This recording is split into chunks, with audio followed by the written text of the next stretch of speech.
judge the song, but if you dress like them with the fishnet vest or whatever they have, oh no, then I'm judging. Well, if you're rocking that look, then we got a problem. But if I was as jacked up as those guys were, I could pull it off. But I'm not, so that's why I don't. What? Yeah. I gotta agree with that. So my favorite one, and this is another band who the album that it came out on, Urban Hymns, was a great album. I listened to the crap out of that album. But Bittersweet Symphony by The Verve, absolutely love that song. They used it in Cruel Intentions towards the very end of the movie. Great placement in the movie. Great song. Great album. Good band. So that's my top 12.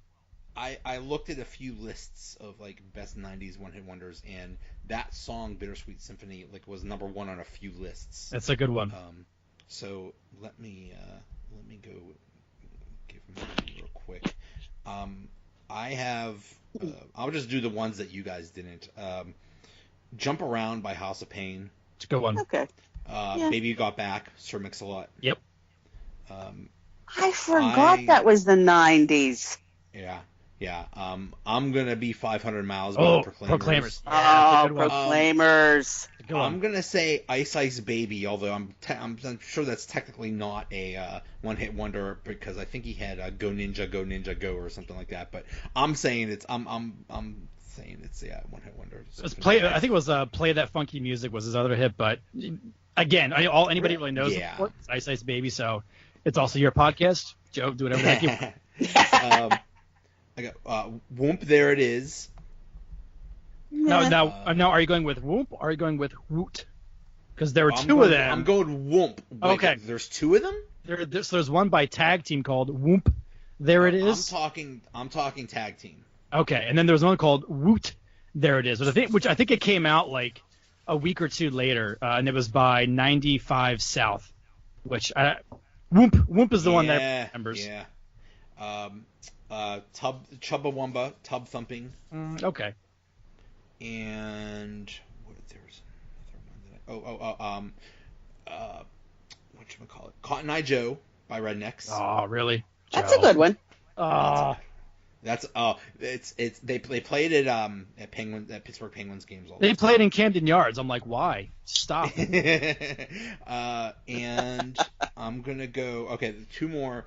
I don't even know how many I have. I don't care. Mbop by Hanson. Oh, okay. Jesus. Oh God, that's so. I'll tell you the story of that. It's a very funny story. Basically, when I first met my wife, she introduced me to her family, and they had cousins that were little kids, and their entire musical universe was the Hansons. The Hansons. Yep. And Jump by Criss Cross. Okay. Love Jump. Yeah. Jump. Love that one. Yeah, Mac Daddy and Daddy Mac. That's right. Okay, so did you wear your pants backwards when that song came out? Like they did? I did not, but I thought about it. I did. Did you really? You wore your pants? No. No. I would pay to see that. Okay, so we are out of time, guys. Drew, Marie, thank you very much. I will come up with a list of all the ones we came up with, and sounds good. Put it out on the website, and we'll vote on it. Okay. Cool. Sounds good. All right, guys. Thanks a lot. Thanks for having us. Okay. Bye. Take care, guys. Bye. Okay, now to talk about the Steelers game. I have Lyndell Werling. She is at Steelers FGSN on Twitter, part of the Fangirl Sports Network. Lyndell, how you doing? I'm all right. I'm trying to keep in check my emotions and not tell you I'm not doing well after today's game, but that's the game called life. I think we're all in the same boat. Oh, man. But before we get started there, you're in San Diego? I am. That's where I live right now. I've kind of moved all over, but I will tell you, it's not like there aren't Steeler fans here. Once you're a Steeler fan, you're in for life. Isn't it amazing that almost every away game the Steelers go to, there is a large number of Steeler fans in the stadium? I know when the Steelers played the Chargers a while ago, it was almost more Steeler fans than Charger fans. 100% that case is true. So I was at that game, and the first tweet from ESPN wow. Meaning we could not believe that there were so many Steeler fans at a Charger game. Yeah. Yeah, it's amazing. Are there like Steelers bars and stuff in San Diego? Yes. Oh my gosh, there's some great ones.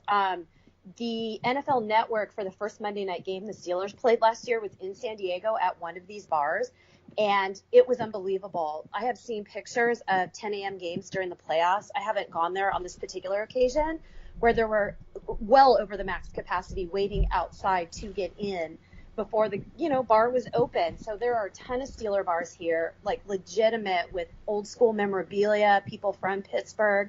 So it's pretty exciting. We have a lot of support here for watching the games. That's amazing. That is awesome. All right, so Steelers lose 42-37. I don't even know where to begin. Let's start with the first quarter. Yeah. Chargers come out with a 21-0 lead. Steelers got the ball first, did nothing, 3 and outs. I think their second series was also a 3 and outs. Yep. And the Chargers, Chargers. Yeah, gee, I wonder what I'm talking about. The Chiefs were moving the ball down the field as just as much as they wanted to, and I guessed that the Steelers thought maybe that the game started at 1:30 or something like that. I Eastern time. know. What happened there? It was crazy. Yeah. And then the second quarter, it was the opposite. Right. Chiefs scored nothing. Steelers tied it up amazingly. And so it's tied at halftime, and it's like, okay, we're okay. And then the Chiefs go back to just doing whatever they felt like the rest of the game, at least on offense. Exactly. Yeah, exactly. That's not the defense, and that is not the offense I'm used to seeing. You put your head down and you start taking some yards, but not today. What in the world happened there? I'm not sure, but I'm interested to see what some of the subplots are from today, because something was wrong. Something was very wrong. I don't know if you heard about Antonio Brown, but apparently he's very unhappy right now.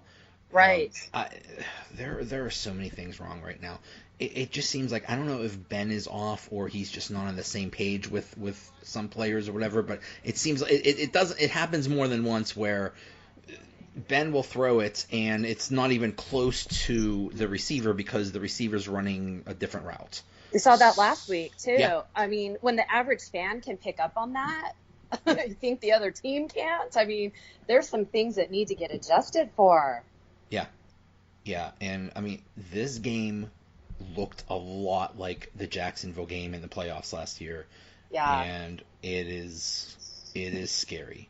Yes. The defense, like, what? I don't even know.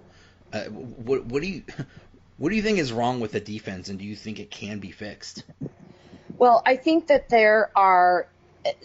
I feel like it's safety. We have a rookie. We have some liabilities at safety. You would see a cover 2, and all of a sudden there's a tight end right in the middle, wide open, and then you see him running the same play, and 14 points later or 7 points later, if the fans again are figuring it out, there have to be adjustments made, and there has to be some hustle. I kind of noticed a lack of hustle last week too. So it's maybe an urgency and a fire in the belly. I'm not sure what's going on there. However, it's very noticeable and it's very un-Steeler-like, and I think that's perhaps why some of us are pushing the panic button. Yeah. I think what it is, and I think this is a problem that's been there for a while, is there's either no communication or is there just too much confusion. It seems like they're just lost back there in the secondary. Right. And it seems like there's this narrative, the Steelers are terrible against tight ends, and I guess people are saying no, that's just Rob Gronkowski, he's the only one, they're good against every other tight end. Well, Travis Kelce went 7 receptions. Yeah, exactly, 7 receptions, 109 yards, 2 touchdowns, and it just seemed like it just seemed like the offense did whatever they wanted for the Chiefs. I know it did. And the thing about it that's so scary is we're talking about someone with not a ton of experience who's in that system for the first year. So we can see why Alex Smith was moving on. However, if you look at all these statistics, how well has Andy Reid done versus a Mike Tomlin, and how well has Ben done against the Chiefs? Today, none of that mattered. And that's why statistics are interesting, is because they're predictive. But today we saw something that was totally unprecedented, and it's a disappointment, of course, on the home opener. And after a game like last week's, where we want to write it off and say, okay, the real season starts today. Yeah. Yeah. Do you remember whenever a rookie quarterback would play, or I mean, I know Mahomes is in his second year, but he barely played last year. Right. Whenever a rookie inexperienced quarterback played the Steelers, they would eat him alive. They would confuse him. They would throw him off. And here, exactly, Mahomes just looked like he did whatever he felt like. And there was no. It's not like there were hard catches or whatever. These guys were wide open all the time. Again, that's one of the things that was shocking. As you watch some of this, you say, "Come on, that play right there." That's what a professional NFL defender should be expecting, and they should be there. It's like the, jaw jacking that you saw from some of them towards the Steelers too. I didn't even see any return. Like I saw Nelson moving his mouth, and there was no sort of urgency and like toughness out there today. It was kind of a, ho hum, and I haven't seen a game like that. Yeah, there's no urgency. I don't want to see a game like that again either. Oh man, but hey. 2 of the past 3 games we've seen have been like that. That's how the Jacksonville game was, and I think I think that the Cleveland game. I mean, it was in a horrible downpour, so you could kind of dismiss that. But I mean, this is a pretty scary trend. Yeah, and I saw an article from Bob Labriola, and it said what went wrong, and it was going through the 4 quarters, breaking it down. And you get to the third until there was a heading that said what went right. Yeah. It's not good. Yeah. Yeah. It's I don't know.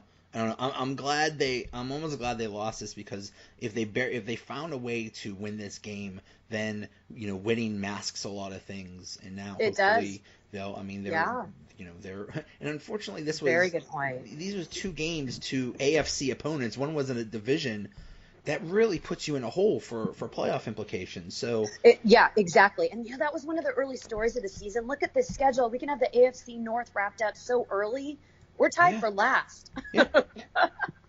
That is not obviously it's not what we want, but it's really not what we thought was even plausible. That's the scary part. Yeah. Yeah, we thought we had the division in the bag. Don't worry about that. Hopefully we get the 1 or 2 seed, and yeah. Right. Maybe it would start by actually winning a game. So I know. I found myself looking at the schedule, seeing, what's going to happen next. I need to brace myself, kind of thing. And I have a question for you, and I don't want to take over, but as an optimistic person, as a sports fan, when do you start saying, okay, cool, we're just going on to the next one? And when do you say, okay, I got to dig my heels in and say our team has problems, and I want to start looking for what they're doing to answer them? I'm kind of in between both right now, where you let one ride, and then we have this one, and it's just not looking promising. That's the thing is, I mean, when Ryan Shazier got hurt, it hurt the defense greatly. Oh my goodness, yes. And they barely addressed it during the offseason. They got a linebacker that was kind of okay, and they got a safety in the number 1 draft pick. And my question kept being, okay, but how does this all going to work? You got Morgan Burnett, you got him, he's a safety. Sean Davis is already a safety. Now you just drafted a safety. How's this all going to work? And it's like, well, there's sub packages and more defensive backs out there. It's like, well, it's not working. So I don't know. I'm very worried, and I hope they're very worried too, and they have a sense of urgency. But yeah, we 1 week, see. Get it together. Yes. See a whole new team come out. Yes. Next time. All right. Well, Lyndell Werling at Steelers FGSN. on the Fangirl Sports Network. Thank you so much. This was awesome. Yeah, thank you for having me on. I appreciate the opportunity to kind of go through the grief this weekend with you, and I appreciate you letting everybody know where to follow me. And I also just wanted to